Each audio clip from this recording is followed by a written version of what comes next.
Hello, അസ്സലാമു അലൈക്കും, നമസ്കാരം. എന്താണ് വിശേഷമൊക്കെ? ഇന്നിപ്പം മുളക് ചെടിയൊക്കെ കാണുമ്പോൾ നിങ്ങൾ വിചാരിക്കും മുളകിൻ്റെ തൈ അല്ലെങ്കിൽ പച്ചക്കറി അല്ലെങ്കിൽ ചെടികൾ എന്തെങ്കിലും കാണിക്കാനാവും. ഇന്ന് അതല്ല കേട്ടോ കാണിക്കുന്നത്. നമ്മളൊരു മുളക് വറുത്തപ്പുള്ളിയുടെ ഒരു റെസിപ്പി കാണിക്കാൻ വേണ്ടിയിട്ടാണ്. ഈ കറി കൂടുതലും കാണുന്നത് പാലക്കാട് ആ ഭാഗത്തൊക്കെയാണ് ചോറിലേക്ക് ഉണ്ടാക്കുന്നത് കണ്ടേക്കുന്നത്. ഞങ്ങളെ ഭാഗത്തേക്കൊന്നും ഇല്ല, പക്ഷെ ഞാനിത് കഴിച്ചിട്ടുണ്ട്. നല്ല ടേസ്റ്റാണ്. നമുക്ക് മീനൊന്നും കിട്ടാത്ത ദിവസം അല്ലെങ്കിൽ നല്ല ചുടിയിലൊരു കറി കൂട്ടണം എന്നൊക്കെ ഉള്ള ദിവസം ഇതുണ്ടാക്കി കഴിക്കുക കേട്ടോ. നല്ലൊരു കറിയാണ്, വേറൊരു കറിയുടെ ആവശ്യമില്ല. വേണമെങ്കിൽ അപ്പുറത്തൊരു ഉണക്കമീൻ അത്ര മാത്രം മതി. അത്രയും ടേസ്റ്റായ ഒരു കറിയാണ്. നമ്മുടെ രസമൊക്കെ അല്ലേ അതിൻ്റെയൊക്കെ ഒരു വർഗ്ഗത്തിൽ പെട്ട പോലെ തന്നെയാണ്. രസത്തിൻ്റെയൊക്കെ ചെറിയൊരു ടേസ്റ്റ് അങ്ങോട്ടും ഇങ്ങോട്ടും മാറിയേക്കാണോ എന്നൊരു സംശയമുണ്ട്. എന്തായാലും കറി അടിപൊളിയാണ്. നല്ല രസമുള്ള പേരാണല്ലേ, മുളക് വറുത്തപ്പുളി അല്ലെങ്കിൽ തറവാട്ടുപുളി, അങ്ങനെ രണ്ട് പേരിലാണ് ഇത് അറിയപ്പെടുന്നത്. ഞാൻ അങ്ങനെയാണ് കേട്ടേക്കുന്നത് കേട്ടോ. ഇനി വേറെ പേരുകളുണ്ടോ അല്ലോ ഇതിൽ മാറ്റങ്ങളുണ്ടോ എന്നൊന്നും എനിക്കറിയില്ല. ഞാൻ ഈ രണ്ട് പേരിലാണ് കേട്ടേക്കുന്നത്. അതിനായിട്ട് നമുക്ക് ചെറുള്ളി വേണം. ചെറുള്ളി നമുക്ക് ഒരു 5-8 മതി. ഞാൻ ചെറിയതായ കാരണം കുറച്ചൊരു 10-12 എടുത്തിട്ടുണ്ട്. അപ്പോൾ വലിയ ഉള്ളിയൊക്കെ ആണെങ്കിൽ ഒരു 5-6 എടുത്താൽ മതി. പിന്നെ നമുക്ക് ചാറ് കൂടുതൽ വേണോ അതിനനുസരിച്ചിട്ട് കൂടുതൽ ഉള്ളി എടുക്കണം. സബോള പറ്റില്ല കേട്ടോ, ചെറുള്ളി തന്നെ വേണം. അപ്പോൾ അത് ചെറുതാക്കിയിട്ട് അരിഞ്ഞെടുക്കാം. ഇനി അരിയാൻ മടിയുള്ളവരൊക്കെ ആണെങ്കിൽ ചോപ്പറിൽ ഇട്ടിട്ടൊന്ന് വലിച്ചെടുത്താലും മതി. പക്ഷേ ഇതാണ് നല്ലത്, ചെറുതാക്കി അരിഞ്ഞെടുക്കണതാണ് നല്ലത്. അപ്പോൾ ആ കറിയിൽ അത് അലിഞ്ഞ് പോണ പോലെ തോന്നും. പിന്നെ വേണ്ടത് കുറച്ച് വറ്റൽമുളകാണ്, നമ്മൾ ഉണക്കമുളക് ഉണ്ടല്ലോ. അപ്പോൾ അതും ചെറുതാക്കിയിട്ട് അരിഞ്ഞെടുക്കുക. ഇത് രണ്ടും വേണമെങ്കിൽ ചതച്ചെടുക്കുക കേട്ടോ. ചതച്ചെടുക്കണേക്കാട്ടി നല്ലത് ഇങ്ങനെ എടുക്കണതാണ്. അപ്പോൾ ഇതാകുമ്പോൾ കറിയൊക്കെ വെന്ത് വരുമ്പോൾ അത് ഞാൻ കാണിച്ചു തരാം. നമുക്ക് കറി വെന്ത് വരുമ്പോൾ കാണാമല്ലോ. പിന്നെ കറിവേപ്പിൻ്റെ ഇല, പിന്നെ വേണ്ടത് തുണ്ടം കായാണ്, ചെറിയൊരു കഷ്ണം കായും. കായപ്പൊടി ഉണ്ടെങ്കിൽ അത് ഇട്ട് കൊടുത്താൽ മതി. അപ്പോൾ കായം അതിൽ ഒട്ടി പിടിച്ചിട്ടിരിക്കുകയായിരുന്നു, അതാണ് ഇങ്ങോട്ട് എടുക്കാൻ ബുദ്ധിമുട്ട്. ആ കായം മുഴുവൻ ഇട്ട് കൊടുക്കണമെന്നില്ല കേട്ടോ, അതിന് ചെറിയൊരു പീസ് ഇട്ട് കൊടുക്കണമല്ലോ. ഇനി ഇതിലേക്ക് വേണ്ടത് പുളിയാണ്. നമുക്ക് ആവശ്യത്തിനുള്ള പുളി എടുക്കണം. പുളിയും കുറച്ച് മുന്നിട്ട് നിൽക്കണം. അപ്പോൾ ഞാൻ അതിനൊരു നെല്ലിക്കല്ല നാരങ്ങ വലുപ്പത്തിലാണ് എടുത്തേക്കുന്നത്. അപ്പോൾ നമുക്ക് എത്ര പുളി വേണോ അതിനനുസരിച്ച് കൂട്ടും കുറക്കും ചെയ്യാം കേട്ടോ. അപ്പോൾ അത് ഞാൻ വെള്ളത്തിലിട്ട് വെക്കാം. പുളി ഒന്ന് കുതിരണമല്ലോ, നമുക്ക് പിഴിഞ്ഞെടുക്കാൻ വേണ്ടിയിട്ടുള്ളതാണ്. ഇത് മൺചട്ടിയിൽ തന്നെ വെക്കണം കേട്ടോ, അപ്പോഴാണ് അതിൻ്റെ ഒരു ശരിക്കുള്ള ടേസ്റ്റ് വരുള്ളൂ. അടുപ്പത്തൊക്കെ വെച്ചിട്ട് വറ്റിച്ചിട്ട് എടുക്കണം. അപ്പോൾ ഞാനിപ്പോൾ സ്റ്റൗമ്മിലാണ് വെക്കണത്. അപ്പോൾ പുളി നന്നായി ഞെരടി പിഴിഞ്ഞെടുക്കുക.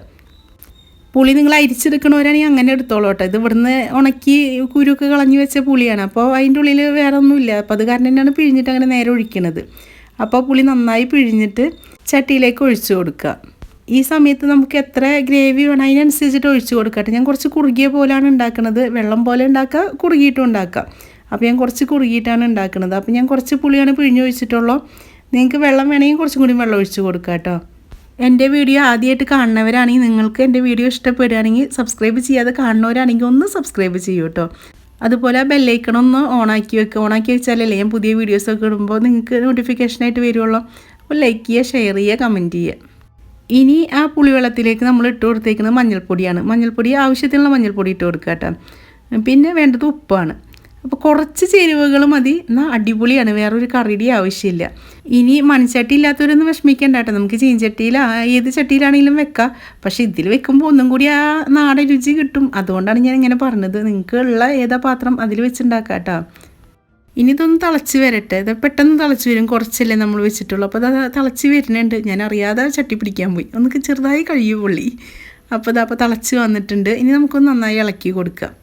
ഇനി ഇതിലേക്ക് കുറച്ച് മുളക് പൊടി ഇട്ട് കൊടുക്കണം. മുളക് പൊടി വേണമെങ്കിൽ ഇട്ടുമ്പോൾ നിർബന്ധമൊന്നും ഇല്ല കേട്ടോ.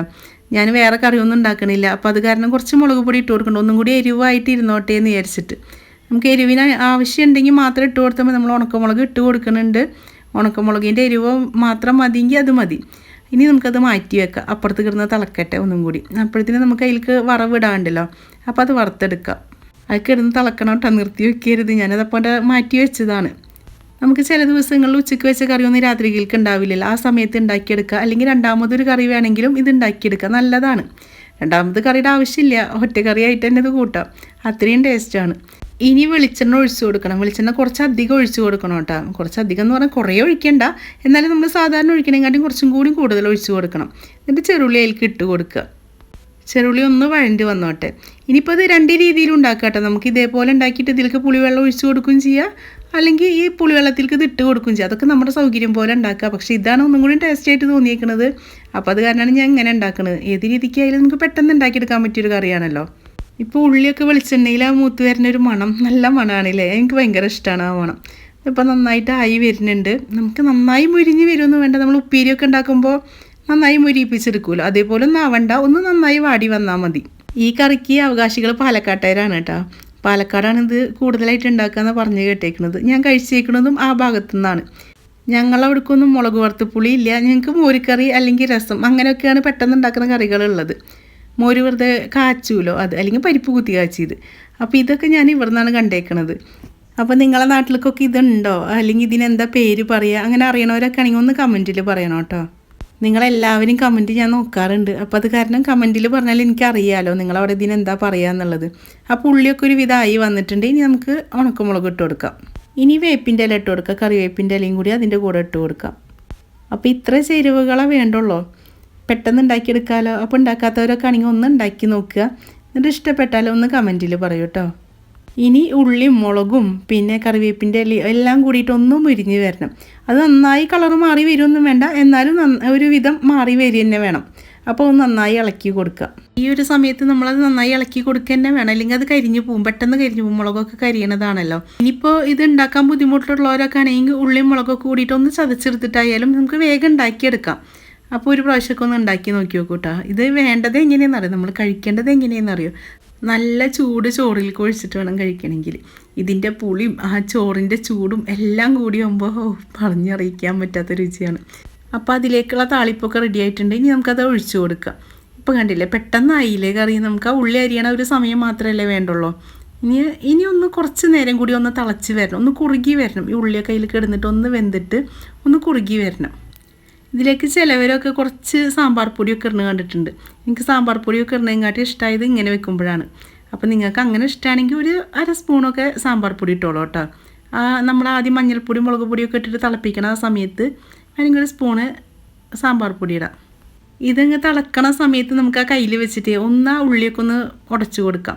അപ്പോൾ ആ ചട്ടിയിൽ വെച്ചിട്ട് തന്നെ ഒന്ന് ഉടച്ചു കൊടുത്താൽ മതി. അപ്പോൾ ഒന്നും കൂടി അത് ഉടഞ്ഞ് വരുമല്ലോ, കറി ഒന്നും കൂടി കട്ടിയാവാൻ വേണ്ടിയിട്ടാണത്. ആ താളിപ്പിട്ടതിൻ്റെ ശേഷം ഒരു 4-5 തിളച്ചാൽ മതി കേട്ടോ. പിന്നെ മൺചട്ടിയാണല്ലോ, അവിടെ ഇരുന്നൊന്ന് കുറുകി വരുമല്ലോ. ഫ്ലെയിം ഓഫ് ചെയ്ത് ഒരു കുറച്ചാകുമ്പോഴത്തേനും നല്ല കട്ടിയിലായി വരും കേട്ടോ. അപ്പോൾ ഞാൻ ഓഫാക്കി വെച്ചിട്ടുണ്ട്. അപ്പോൾ ഒരു 10 മിനിറ്റ് കൊണ്ട് നല്ല അടിപൊളി മുളക് വറുത്ത് പുളി ഇവിടെ റെഡിയായി വന്നിട്ടുണ്ട്. അപ്പോൾ ഉണ്ടാക്കാത്തവരൊക്കെ ഒന്ന് ഉണ്ടാക്കി കഴിച്ച് നോക്കി നോക്കൂ കേട്ടോ. വീഡിയോ സബ്സ്ക്രൈബ് ചെയ്യാൻ മറക്കല്ലേ. അപ്പോൾ ഇൻഷാ അള്ളാ ഇനി നല്ലൊരു വീഡിയോ ആയിട്ട് നമുക്ക് അടുത്ത ദിവസം തന്നെ കാണാം.